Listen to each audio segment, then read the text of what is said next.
അങ്ങനെ തൊഴിലുറപ്പു പദ്ധതി വന്നു. നാട്ടിലുള്ള അമ്മമാർക്കും ചേച്ചിമാർക്കും തൊഴിൽ ലഭിച്ചു.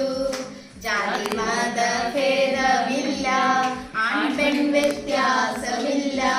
ജാതി മത ഭേദമില്ല, ആൺപെൺ വ്യത്യാസമില്ല. ഏവർക്കും പണിയെടുക്കാം തൊഴിലുറപ്പിൽ. അങ്ങനെ മകരത്തിൽ കയ്യാല വെട്ട്, ഇടവത്തിൽ തോടുതെളിപ്പ്. മകരത്തിൽ കയ്യാല വെട്ട്, ഇടവത്തിൽ തോടുതെളിപ്പ്. റബ്ബർ മരത്തിനിടയിൽ മഴക്കുഴിയും. വെറും കുഴിയല്ല കേട്ടോ, 1.5 മീറ്റർ സമചതുരം. വെറും കുഴിയല്ല കേട്ടോ, 1.5 മീറ്റർ സമചതുരം. 60 സെന്റി താഴ്ച വേണം, അളവൊട്ടും കുറയരുത്. കയ്യാല വെട്ടുവാനായി മസ്ട്രോളുമായി മേറ്റുവന്നു. കയ്യാല വെട്ടുവാനായി മസ്ട്രോളുമായി മേറ്റുവന്നു. ടേപ്പു കൊണ്ടെല്ലാവർക്കും മീറ്റർ കണക്കിനളന്നു കൊടുത്തു. ടേപ്പു കൊണ്ടെല്ലാവർക്കും മീറ്റർ കണക്കിനളന്നു കൊടുത്തു. നൈറ്റിയുടെ മുകളിൽ കൂടി ഷോൾ കൊണ്ടൊരു കെട്ടും കെട്ടി.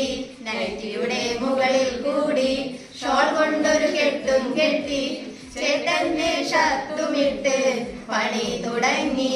അങ്ങനെ മേട്ടിന്റെ ഒപ്പം നിന്ന് നല്ല പണി തുടങ്ങി. മേട്ടിന്റെ ഒപ്പം നിന്ന് നല്ല പണി തുടങ്ങി. ചിലർ പറയും തൊഴിലിരിപ്പ്, ചിലർ പറയും തൊഴിലുറക്കം. ചിലർ പറയും തൊഴിലിരിപ്പ്, ചിലർ പറയും തൊഴിലുറക്കം. രണ്ടും ശരിയാണ്, പക്ഷേ വ്യത്യാസം ഏറെയുണ്ട്. രണ്ടും ശരിയാണ്, പക്ഷേ വ്യത്യാസം ഏറെയുണ്ട്. ആദ്യത്തെ അളവും ചെയ്ത് വെയിൽ കൊണ്ട് തളർന്നിടുമ്പോൾ വെള്ളം കുടിക്കാനിരിക്കും. അതിനാണ് പറയുന്നത് തൊഴിലിരിപ്പ്.